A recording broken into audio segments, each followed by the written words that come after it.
Queridos irmãos, estamos num momento importante, um momento em que nós estaremos meditando na palavra de Deus. Convido você a abrir a sua Bíblia em sua casa, em Marcos, capítulo 9, versículo 23.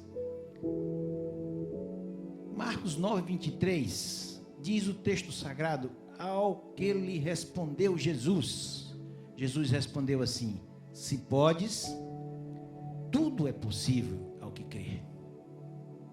Curve a sua cabeça e vamos orar ao Senhor agora. Pai nosso que estás nos céus, te agradecemos, Deus, pela tua infinita bondade, pelo teu amor, pela tua misericórdia, Deus. E quero colocar agora a vida de todos os meus irmãos diante do Senhor, interceder ao Senhor em favor de cada família da igreja, pedir que o Senhor esteja abençoando cada família. E Deus, de uma forma especial, quero agora pedir por essa reflexão que faremos, que o Espírito Santo esteja jogando luz, trazendo luz à tua palavra, para entendermos aquilo que o Senhor tem para cada um de nós nessa noite. Nós já te agradecemos, Deus, por aquilo que o Senhor vai fazer, e é no nome de Jesus que nós agradecemos. Amém, Senhor. Meus queridos irmãos, já estou aqui imaginando, né? Já falei isso para vocês, a grande festa que nós faremos aqui, naquele grande dia, o dia do retorno do povo de Deus à casa do Senhor. Então vai te preparando aí, meu irmão, vai se preparando aí, porque Deus está agindo, Deus não está parado, Ele está agindo, e agindo Deus, diz a Escritura Sagrada, que ninguém impedirá. Já já estaremos aqui de volta, todos aqui na casa do Senhor. Queremos falar nessa noite sobre o tema: veja a salvação que vem do Senhor. Veja a salvação que vem do Senhor. Eu quero pensar com os irmãos sobre esse momento em que vivemos. Momento de confinamento, ameaça de desemprego, tribulação. E talvez alguns estejam se perguntando: como será o nosso futuro? O que é que está reservado para nós lá adiante? E eu quero perguntar a todos agora mesmo, meu querido irmão, minha querida irmã, o que você está vendo no horizonte? O que é que você está enxergando? O que é que você está vendo lá na frente, no horizonte? Está vendo só sofrimento e desgraça? Ou está conseguindo ver a salvação que vem do Senhor? O meu desejo, meus queridos, é que todos que estão me ouvindo agora, você, meu querido irmão, você, minha querida irmã, que vocês tenham olhos espirituais abertos para ver a salvação que vem do Senhor. Amém. Alguém poderia perguntar: e o que é que eu preciso fazer, pastor, para ver isso? Para ver essa salvação que o Senhor está falando aí? Queridos, vocês verão só por meio da fé. Então você precisa ter fé, meu irmão, você precisa ter fé, minha irmã.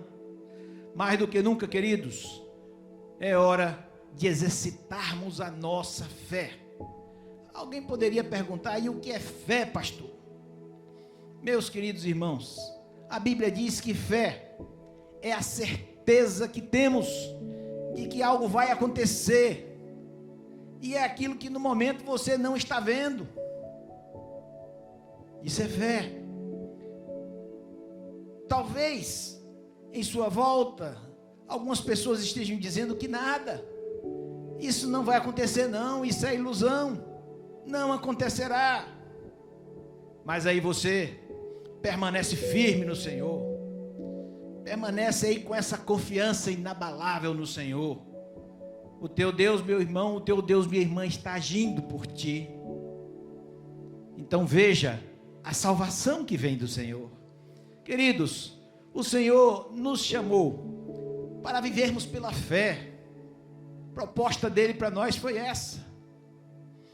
Então, se tiver alguém dizendo, esqueça seus sonhos,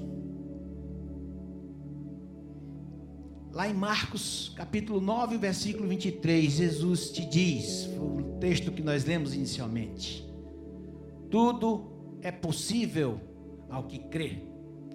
E lá em Hebreus, capítulo 10, versículo 38, o Senhor diz: o meu justo viverá pela fé.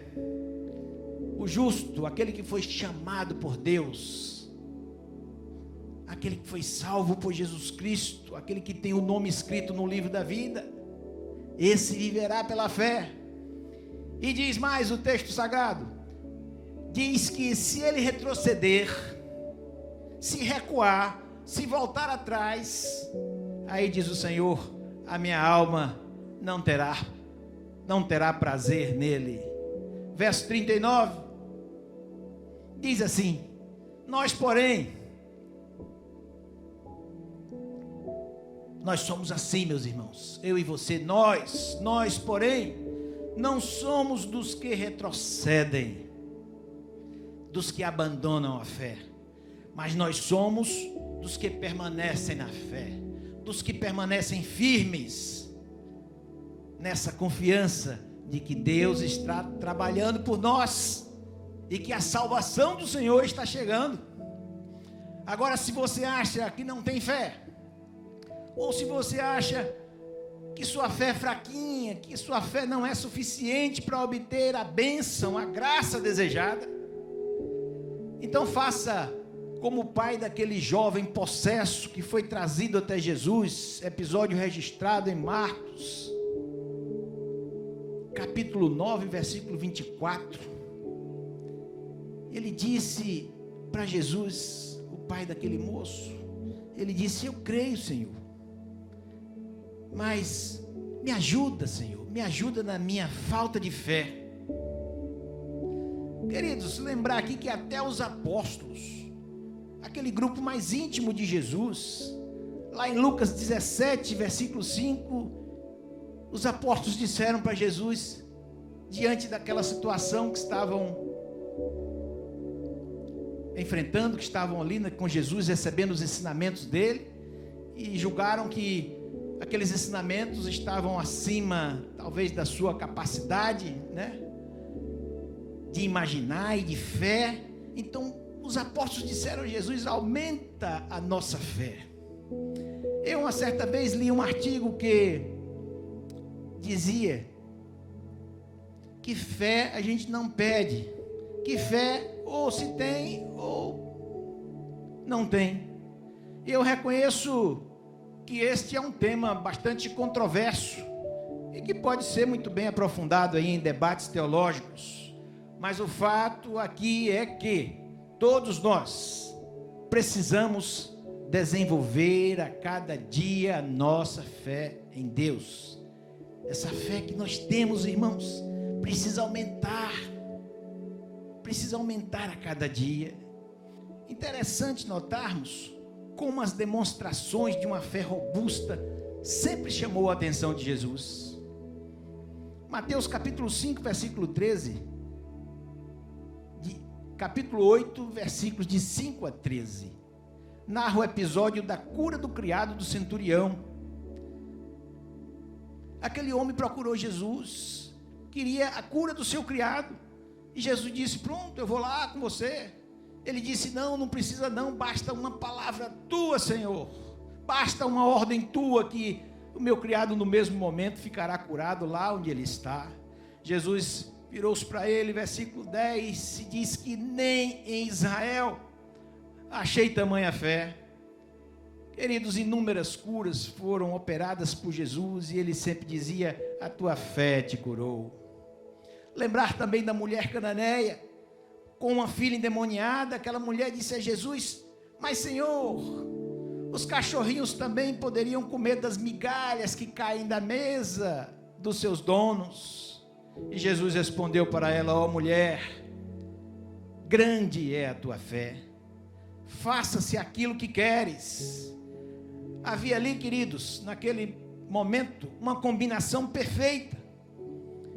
Pessoas que se julgavam indignas, mas que tiveram fé. A vida cristã é assim.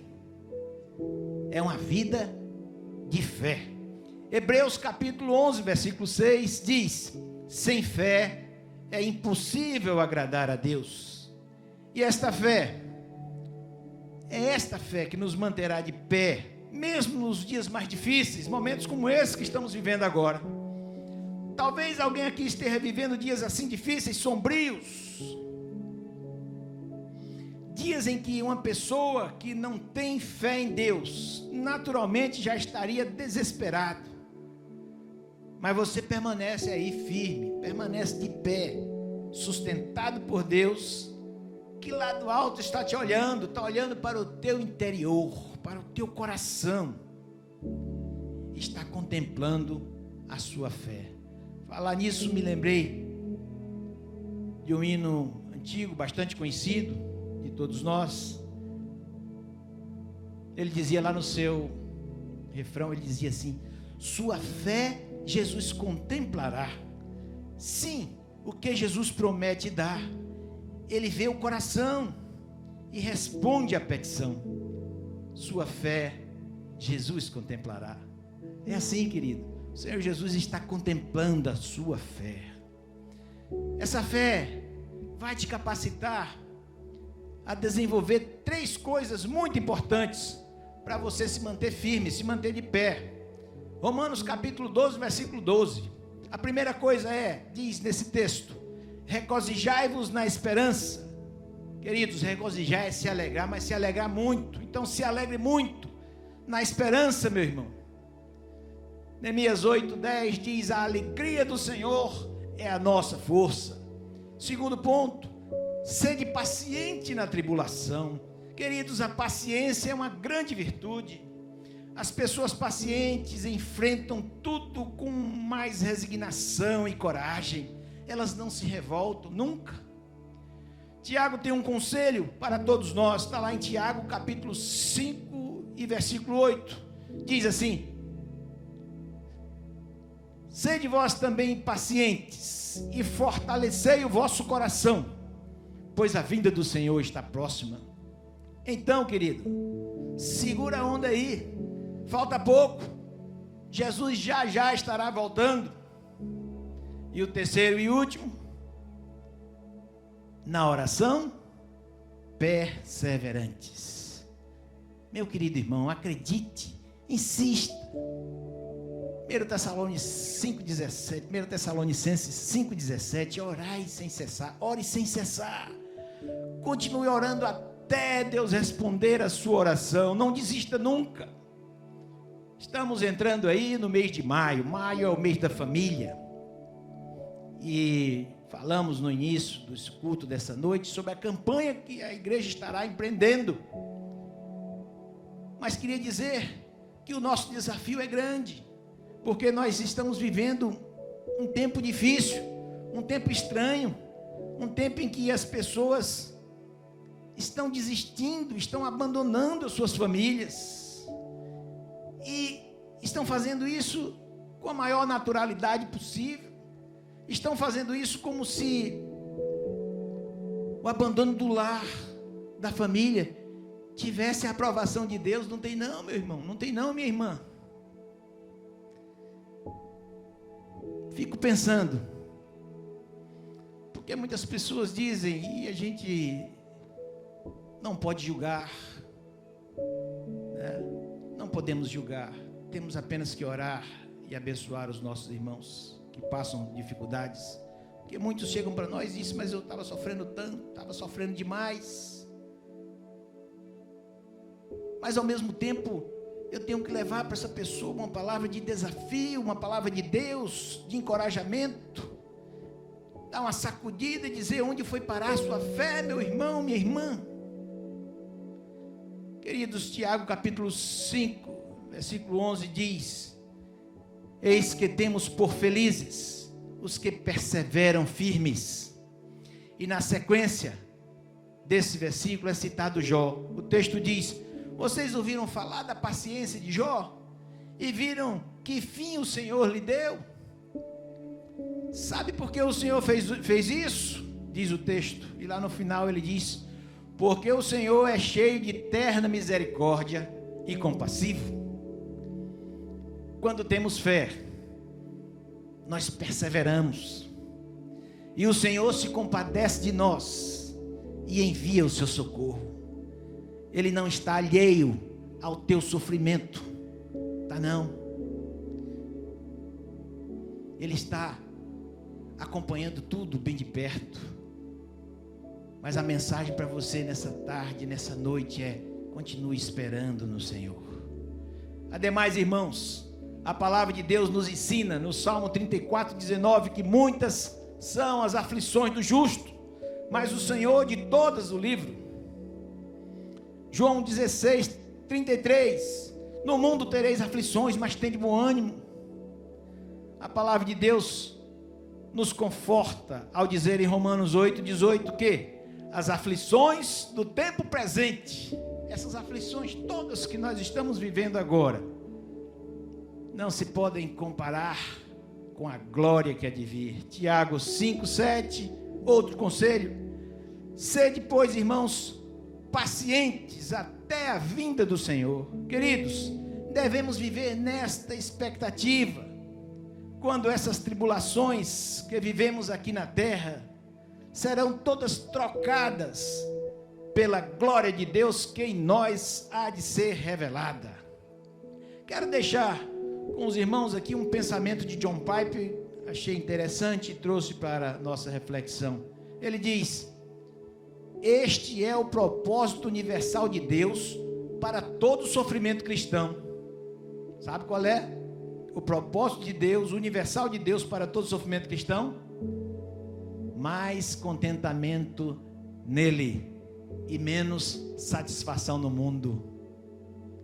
Este é o propósito universal de Deus para todo sofrimento cristão: mais contentamento nele e menos satisfação no mundo. Queridos, o Senhor é que é a nossa alegria. Olha só que maravilha. No lugar da tristeza que às vezes sentimos aqui nesse mundo, lá no céu nós teremos uma alegria eterna. Lá não haverá choro, nem dor, nem intrigas. Lá não haverá divisões, não haverá placas denominacionais, não haverá batista, presbiteriano ou congregacional. Mas lá estarão todos aqueles que foram remidos pelo sangue de Jesus Cristo. Amém? O sangue do Cordeiro. Então, meus irmãos, vamos aguardar com paciência o dia da nossa completa redenção. Assim, os nossos olhos precisam estar lá. Estamos aqui, mas os nossos olhos estarão lá, no céu. Eu comecei perguntando: o que estamos vendo no horizonte? A resposta certa é: no horizonte nós estamos vendo a nossa salvação que vem do Senhor. Amém? Amém. Que Deus abençoe ricamente a sua vida. Vou orar mais uma vez por você, encerrando o nosso trabalho dessa noite. Pai que estás nos céus, obrigado, Deus, por essa oportunidade que tivemos nessa noite de levar a tua palavra ao teu povo que está em casa, Senhor. Eu peço que o Senhor abençoe cada um, meu irmão, minha irmã, suas famílias, aqueles que estão enfermos, abençoa todos, Pai, em nome de Jesus. Recebe a nossa gratidão, a nossa alegria, o Senhor. A nossa força vem do Senhor. E nós queremos viver nesta expectativa. O que nós queremos ver sempre no horizonte é a salvação que vem do Senhor.